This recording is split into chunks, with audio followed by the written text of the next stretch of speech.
오늘 말씀의 제목을 르호봇에서 브엘세바로 이렇게 정해봤습니다.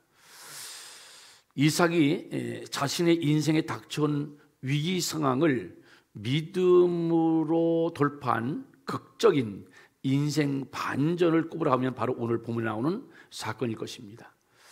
물론 창세기 22장에서 이삭이 번제물로 바쳐졌다가 살아나는 장면도 있습니다만은 그 사건의 사람이 시험하신 주인공은 이삭이 아닙니다. 아브라함이죠. 특별히 오늘 이제 블레셋 사람들, 그랄 목자들이 우물을 뺐습니다. 우물을 뺏기게 되면은 망하는 겁니다. 그래서 저의 소망이 없는 거예요. 그러니까 우물을 뺏겼다 이 말은 무슨 말이냐면은 이제 더 이상 소망이 없고 다른 대안이 없다 이런 뜻이거든요. 근데 그냥 뺏겨요. 뺏기고 우물을 다시 팝니다. 이 다시 판다는 게 이게 대단한 사건이거든요. 중동 지방에서는 우물에 물이 안 나오지 않습니다. 다시 100번 쳐파도 물 잘 안 나오는 거거든요. 그러니까 그 야구백 물, 수가성 여인 야구백 물 있잖아요. 그 야구백 물이 막 수백 년, 수천 년 동안 그 우물 거기서만 물이 나오는 거예요. 그렇게 막 여기저기 막 파다 물 나오는 게 아니거든요. 근데 그냥 포기하고 또 우물을 팝니다. 그리고 또 뺏깁니다. 또 우물을 또 팝니다. 자, 이렇게 우물을 또 파려고 했던 그 마음 자체가 기적인 거예요. 근데 그 이름이 그렇습니다. 에색, 다툼, 신나, 대적. 그런데 세 번째 르호봇은 뜻이 다릅니다. 르호봇은 넓은 장소라, 넓다 이런 뜻입니다.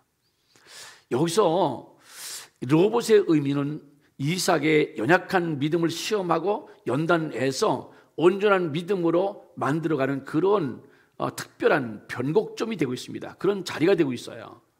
오늘도 이번 이 사순절 이 기도회가 이 르호봇 같은 우리 인생의 믿음의 여정 가운데에 생명과 축복의 변곡점 되시기 바랍니다. 원래 하나님이 이삭에 주신 복은 르호봇으로 만족한 복이 아닙니다. 르호봇에서 복을 누리는 그 복을 발판으로 해서 반드시 브엘세바로 돌아가서 브엘세바의 복을 누리는 것이 하나님의 뜻이거든요.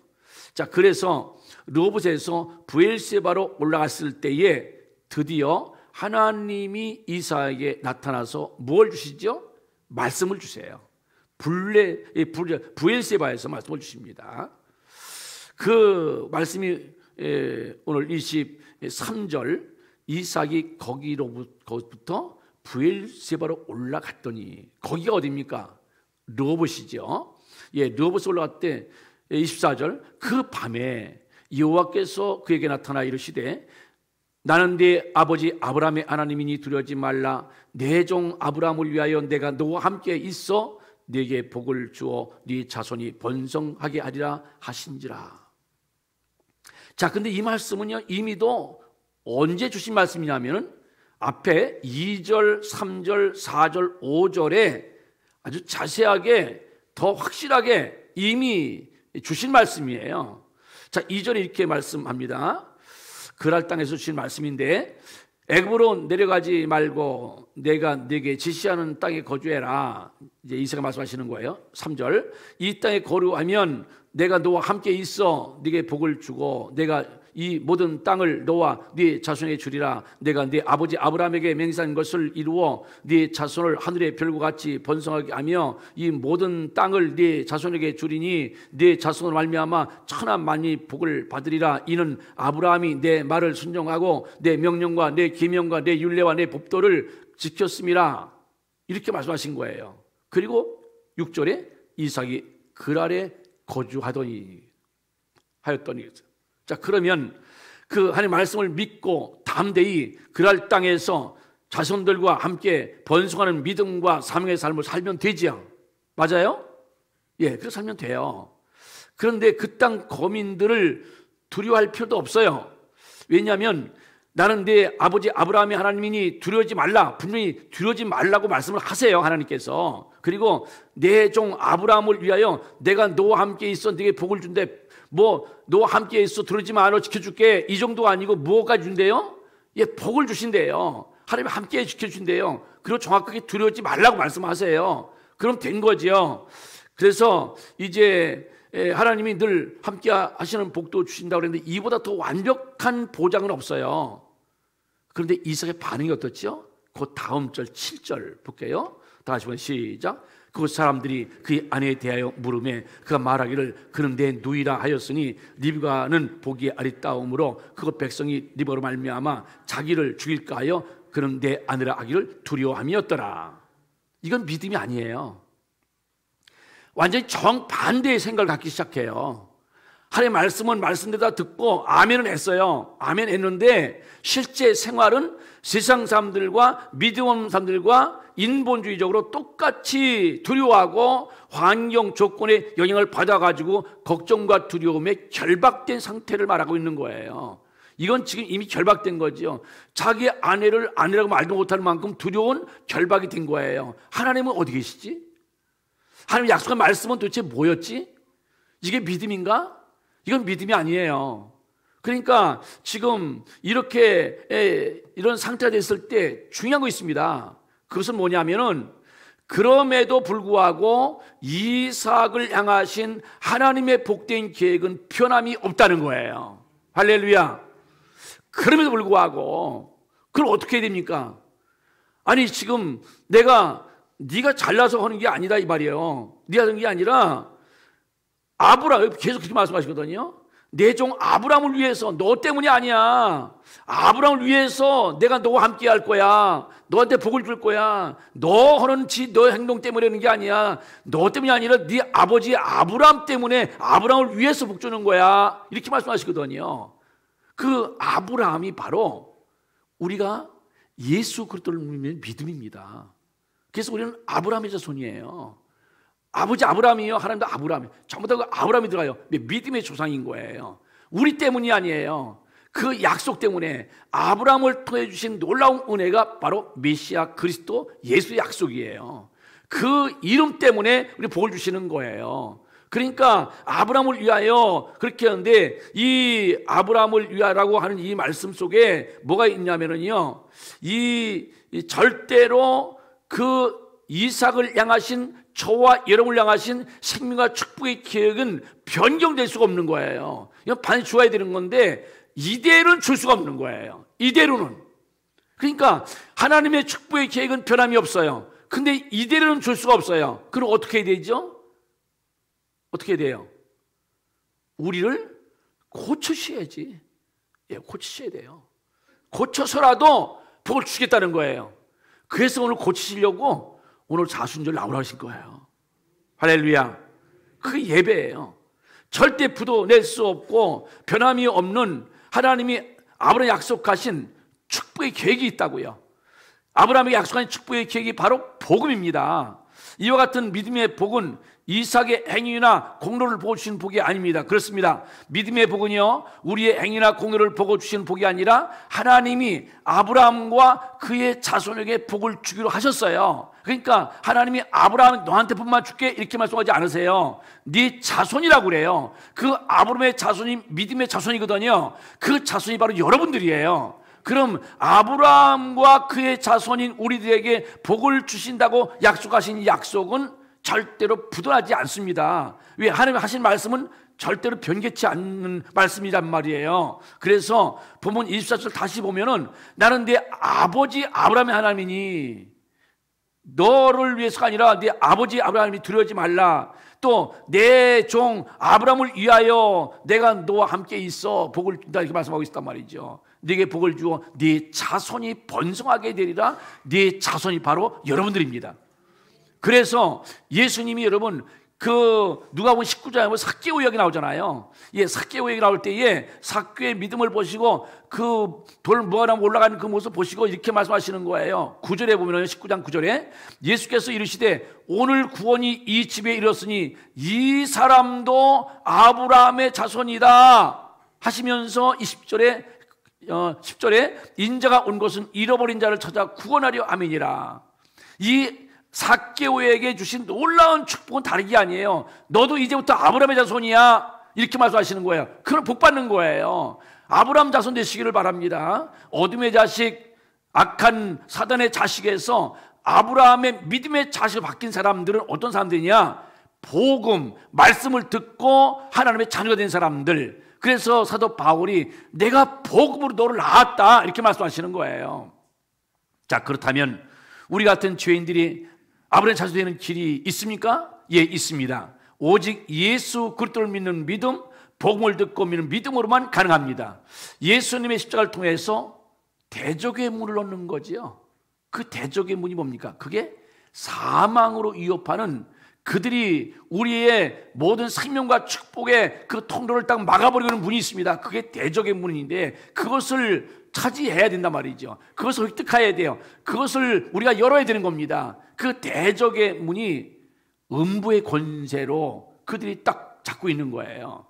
그런데 실제로 하나님이 아브라함의 믿음을 시험해서 모리아 산에서 번제물로 이삭을 바칠 때 약속하신 복이 있죠. 그게 창세기 22장 16절 이렇게 나옵니다. 이르시되 여호와께서 이르시기를 내가 나를 가리켜 맹세하노니 네가 이같이 행하여 네 아들 네 독자도 아끼지 아니하였은즉 내가 네게 큰 복을 주고 네 씨가 크게 번성하여 하늘의 별과 같고 바닷가의 모래와 같게 하리니 네 씨가 그 대적의 성문을 차지하리라. 아멘. 이 대적의 문을 열어야 되는데 18절 또 네 씨로 말미암아 천하 만민이 복을 받으리니 이는 네가 나의 말을 준행하였음이라 하셨다 아니라. 자, 여기서 여러분 르호보셋에서 브엘세바로 가는 경계선을 보셔야 돼요. 지금까지 하나님께서 아브라함과 그의 믿음의 자손으로 약속한 축복을 우리가 아브라함의 자손이 되어 그 복을 누려야 되는데 우리는 이삭처럼 믿음이 없어서 쓰러지고 무너질 때가 너무나 많은 겁니다. 지 아내를 동생이라고 말하면서 거짓말로 다니면서 그렇게 꼼수를 써가지고 어떻게 잔머리 굴려서 자기를 좀 지키려고 그러는 거예요. 아니 자기만 지키면 어떡하냐고. 그럼 자기 아내는 어떻게 그냥 당장 여동생을 하니까 딴 놈들이 데려서 막 그래 네 동생 야 너무 이쁘다 야 내가 야 그거 너 결혼해야 되겠다 하고 달려들잖아요. 그러니까 이게 무슨 짓이냐고. 이게 하나님이 막 그냥 막 이런 상황들을 완벽히 지켜주고 들지 말라 그랬는데 그래가지고 어떤 일이 벌어지냐면은 이제 오히려 그 이방 아비멜렉한테 책망받잖아요. 막 왜 거짓말해? 막 이거 믿지 않은 사람한테 지금 집사, 권사, 안사, 장로가 아주 그냥 개망신당하고 야단맞는 거예요. 왜 그렇게 해서라 믿는 사람이 하면서 지금 야단맞는 장면이 지금 이 이삭의 모습이란 말이에요. 그 얼마나 축복을 받고 난 뒤에 그럼 하나님이 혼내주셔야 되잖아. 맞아요? 맞다 그래요. 혼내주셔야지 그걸. 혼 안 내주셔. 그리고 곧장 이어지는 말씀이 무슨 말씀인지 아세요? 그게 26장 12절이에요. 이해가 안 가 나는. 다 같이 우리 시작. 이삭이 그 땅에서 농사하여 그의 100배나 얻었고 여호와께서 복을 주심으로 그 사람이 창대하고 왕성하여 마침내 거부가 되어. 앞으로 거짓말 많이 하면 복 받나? 앞으로 하나님 앞에 막 이렇게 축복기도 받고 아멘하고 난 뒤에 엉뚱한 짓 아니면 이렇게 100배의 축복을 받나? 이게 말이 돼요? 이 말씀의 흐름을 보면은 이게 상식이 이해가 안 간다고. 내가 하나님은 두드려 패버려. 그런데 이걸 보시고 이삭이 그때서 100배의 축복을 누렸대. 여호와께 볼 받게 하셨대. 여기서 100배의 축복은 이삭이 훌륭해서 주신 복이 아닙니다. 믿음이 없어 그 땅 거민들이 두려워서 이제 자기만 이기적으로 살겠다고 자기 아내를 누이 동생 속여서 어마어마한 죄를 범하게 했던 이로 인해서 오히려 이방왕 아비멜렉에 진실하지 못하다고 막 책망받고 망신당하고 이 어처구니 일을 당했는데 그 후에 주신 복이 100배의 축복이란 말이에요. 왜 그랬을까요? 자, 여기서 성경에 안 나와 있지만 성경에 나와 있는 얘기를 한번 해볼게요. 이삭아, 두려우지 말아라. 내가 너와 늘 함께 하는 것을 이제는 믿고 이제 담대해라. 이제는 믿어야 되지 않겠어? 내가 다시 한번 보여줄게. 내가 그 증거를 보여줄게. 야, 농사 지어서 갑절만 소출을 얻어도 엄청 많이 얻는 거잖아. 100배의 축복을 줄게. 이건 하나님이 아니면 못해. 100배 농사를 지어서 100배의 축복을 받았다? 그럼 시골에 다 갑부만 있을 거예요. 농사 짓는 농부들이 늘 하는 말은 그거예요.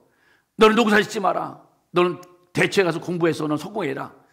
이거는 진짜 사람이 할 짓이 아니다. 평생 고생해서 먹고 봐야 겨우 농사 지어서 먹고 살면 끝나는 거예요. 먹고 살면. 그렇잖아요. 농부가 그런 거 아닙니까? 우리가 농사를 적은 분들 이렇게 말하잖아요. 이렇게 농사를 적으신 분들은 이렇게 뭐 마트나 어디 가서 농산물 살 때 늘 이렇게 말한다고. 아이고, 사먹는 게 싸. 사먹이 싸. 농사 지어봐봐, 이거 이 돈 갖고 이걸 어떻게 사먹어. 막. 농사 적은 사람은 알아요. 얼마나 힘든지. 그렇게 막 1년 내내 피땀 흘려서 해가지고 겨우 자기 가족 먹고 사는 게 농사예요. 그러니까 하다못해 아이들 대학 한번 보내려면 뭐합니까? 기둥뿌리 흔들리고 황소, 송아지 다 팔아야 되고 땅 팔아야 되고 그렇게 해서 아이들 공부를 키는 거예요. 돈이 어디 있어, 농사가. 근데 100배의 복을 누렸다? 불가능합니다. 그런데 여기서 뭐라고 분명히 말씀하십니까? 여호와께서 뭘 주심으로? 복을 주심으로. 이렇게 분명히 말씀합니다. 내가 너와 함께하면 반드시 농사를 통해서라도 100배의 수출을 내게 아리니 이것을 믿음의 증거를 삼아라. 그리고 절대로 세상의 도전을 두려워하거나 상황과 조건에 절망하지 마. 알았지? 할렐루야. 오늘 그 말씀을 한 거예요. 제가 이렇게 말씀을 드리니까 그 성경 어디 있습니까? 이렇게 발문할 수 있을 거예요. 물론 성경에 써 있질 않아요. 근데 확실하게 성경에 써 있는 걸 알 수 있는 장면이 나와요. 그게 뭡니까? 그게 바로 에색 신라예요. 이 믿음이 없으면은요, 이 100배의 축복 받고 난 뒤에 그 다음에 에색과 신라 계속 우물을 빼앗을 때 그때 가만히 있지 않습니다. 두려워서 막 그냥 이걸 지키든지 아니면 뭐 어떻게든지 뭐 딴 데로 뭐 아직 도망가 버리든지 막 그렇게 하지. 그거를 다 뺏기고 그 옆에다가 또 우물을 파지 않아요. 그런데 하나님이 100배의 축복을 주는 걸 보면서 아, 이거 우물이 중요한 게 아니구나. 하나님이 나와 함께 하시면 우물을 100개 1000개를 파도 내가 파는 우물은 물이 나오겠구나. 할렐루야. 그 믿음을 어디서 발견했냐면요, 100배의 축복을 받으면서 발견한 거예요. 그러니까 그 이전의 이삭과 100배의 축복을 받은 그 이후의 이삭은 전혀 달라요. 하는 행동도 다르고요, 믿음도 달라요. 전혀 두려우지도 않아요. 아주 비전도 있어요. 용기도 있어요. 절대 이런 상황 속에 끌려다니지도 않아요. 빼서 가져, 상관없어, 나 또 파면 안 돼, 뭐 이런 이상한 생각을. 그러니까 이걸 보고 드디어 어떤 일이 벌어집니까? 이 블레셋 사람들이, 그랄 사람들이 깜짝 놀래요. 한 번, 두 번 본다고. 이게 뭐지? 그때 드디어 아벨이 쫓아옵니다. 이야, 내가 여호와께서 너 함께 내가 봤다. 여호와께서 함께 하지 않으면 이런 일이 너한테 없다. 그렇게 얘기를 하는 거예요. 그게 몇 절 합니까? 그게 바로 28절입니다. 다 같이 볼게요. 시작. 그들이 이르되 여호와께서 너와 함께 계심 우리가 분명히 보았으므로 우리의 사이 곧 우리와 너 사이에 맹세하여 너와 계약을 맺으라 하였노라. 너는 우리를 해하지 말라. 이는 우리가 너를 범하지 아니하고 선한 일만 내게 행하여 네가 평안히 가게 하였습니다. 이제 너는 여호와께 복을 받은 자니라. 아멘. 이게요, 예수 믿으라고 똑바로 살아 뭐 얘기한다고 믿어지는 게 아니에요. 그냥 포기하고 에색파고, 포기하고 신납하고, 포기하고 르봇하고 부엘세바 올라가고, 이걸 다 지켜본 거예요, 이들이. 왜? 상상이 안 되는 지금 상황이거든. 왜? 그 전에 이삭하고는 비교가 안 되는 거예요. 그 전에 이삭은 사람들 두려워하고 벌벌 떨면서 쥐 안에도 여동생이라고 속이면서 했던 비겁하고 아주 모질이 이삭이거든. 근데 그 모질이 이삭이 지금 100배 받은 뒤에 그 이후의 모습은 전혀 다른 거예요. 깜짝 놀란 거예요. 하나님이 함께 하실 본 거예요, 이들이. 여러분, 이번 사순절이 그런 사순절 되시기를 축원합니다. 그래서 아버지 하나님 아버지의 은혜를 받은 것을 알 수 있는 장면이 바로 그런 장면인데, 여기서 믿음의 시련, 연단, 아까 그랬죠. 그렇게 그 믿음 갖고 지 아내도 동생을 속이면서 그렇게 비겁하게 사는 이 사람한테 어떻게 복을 주시냐고. 이대로는 복 못 줘요. 이대로는. 그러니까 이대로는 복 못 주시는데 100배의 축복을 딱 경험하게 한 뒤에 이 100배의 축복은 진짜 축복이 아니에요. 그래서 이 100배의 축복은 믿음을 주시려는 거예요. 근데 이게 다인 줄 알고 여기서 끝나는 집사님, 고산 안수님이 너무나 많어. 이 100배의 축복을 받고 야 이제는 복가 끝났어 이제는 하고 끝난 거예요. 그거는 복 축복이 아니에요. 이 100배의 축복은요 무엇 때문에 주거냐면은 나를 연단시키려면은 그래도 뭐 힘이 하나도 없잖아. 지금 완전히 그냥 그루 상태인데 연단은 어떻게 했냐고. 그냥 시험에 들어 죽고 말아. 그러니까 어떻게 돼? 닌거 한 대 맞아야 될 거 아니에요. 닌거 한 대 맞고서는 그래도 뭐 하든지 뭐 약을 먹든지 해야 될 거 아니에요. 그 닌거 맞은 게 그게 100배의 축복이요. 그러고 나서 연단을 시키는데 어떻게 연단을 시키냐? 그랬더니 에색, 신나 연단을 시키시는 거예요. 그 에색, 신나 두 번의 그 다툼, 대적들과 싸움에서 믿음으로 선한 의지로 이기게 한 뒤에 그 다음에 주신 게 그게 르호봇입니다. 그 르호봇은 전혀 내용이 달라요. 장수가 넓다 이런 뜻이에요. 그 우물의 이름이. 그러니까 이 르호봇에 머물러 있어도 안 돼. 르호봇에서 반드시 어디로 올라가야 돼요? 부엘세바로 올라가야 돼요. 하나님이 주시는 복은 부엘세바예요. 그 무슨 얘기냐? 르호봇은 우물을 확보한 거예요. 드디어 이제 저런 것들이 이제 건드리지 않아. 그러니까 겨우 르호봇은 나 하나 물 먹고 살 수 있는 우물을 확보한 겁니다. 이 르호봇은 우리 새끼들하고 그냥 우리 식구들이 먹고 사는 우물 하나 확보한 거예요. 이제는 그냥 마음 놓고 먹고 살자 이렇게 돼버린 거예요. 그런데 그게 아니고 르호봇은 발판입니다. 발판으로 해서 부엘세바, 부엘은 우물이고 세바는 일곱이라는 뜻이에요. 이게 완전한, 그러니까 우물이 한 개만 갖고 있으면 살잖아. 나 하나 먹고 사는 거는. 그런데 7개의 우물, 이건 무슨 뜻입니까? 너로 인하여 많은 사람들이 만민이 사는 복을 누려라. 이제 너를 통해 내가 들어쓸게 해서 이 부엘세바의 축복은 아브라함의 축복이에요. 지금 이 아브라함에서 아브라함으로 가야 되잖아요. 아브라함은 하나 먹고 사는 복이거든요. 근데 아브라함은 열방이 사는 복이에요. 오늘 여러분들의 발걸음이 나 하나 겨우 먹고 사는 그런 비참한 삶이 아니라 여러분을 통해서 만민이 살고 가정이 살고 이웃이 살고 하나님의 그 놀라운 뜻이 그렇게 확장돼가는 부엘세바의 복으로 나타나시기를 축원합니다. 그래서 이 르호봇에서 부엘세바로 올라가는 그 부분을 이렇게 설명합니다. 23절에 이삭이 거기서부터 부엘세바로 올라갔더니, 이게 중요한 조건이에요. 요거이 됐더니 그 다음에 그 밤에 그러니까 이삭이 거기서부터 부엘세바로 올라갔다 하는 거예요. 그 올라간 건 언제 올라간 거예요? 낮에 올라간 거죠? 맞죠? 예, 낮에 올라갔어요. 근데 올라가자마자 그 밤에 얼마나 급하셔요. 그러니까 하나님이 주시기를 원하시는 것은 눈에 보이는 축복이 아니라 빨리 이 녀석한테 내가 말씀을 줘야 되는데, 복음을 줘야 되는데, 그래서 이번 사순절 주제가 회개하고 복음을 믿으라. 그러니까 회개하는 시간이 어디였어요? 에색과 신나였다고요. 이 에색과 신나 요 과정을 거치면서 드디어 내가 복음을 들을 수 있는 그 발판을 말을 한 거예요. 그래서 그 밤으로 주신 말씀이 바로 뭐냐면은 24절입니다. 그게 나타나서 이르시되 나는 내 아버지 아브라함의 하나님이 두려워하지 말라. 내 종 아브라함을 위하여 내가 너와 함께 있어 내게 복을 주어 네 자손이 번성하리라 하신지라. 이제 이삭이 그곳에 제단을 쌓고 여호와의 이름을 부르며 거기 장막을 쳤더니 이삭의 종들이 거기서도 우물을 받더라. 제단 쌓은 그 제단이 오늘 이 사순절 제단 되시기를 축원합니다. 요게 복음이에요. 요 복음. 요거는 앞에 말씀드린 거기 다 자세히 나와 있잖아요. 그걸 다시 한번 얘기해 주는 거예요. 먼저 들은 거는 획기로 들은 거예요. 아멘을 했지만 믿음 따로 행동 따로요. 근데 이 부엘세바로 올라간 뒤에는 믿음 그 복음을 들은 대로 이제 실천하는 거예요. 오늘도 그 은혜가 부활의 능력으로 나타나시기를 축원합니다.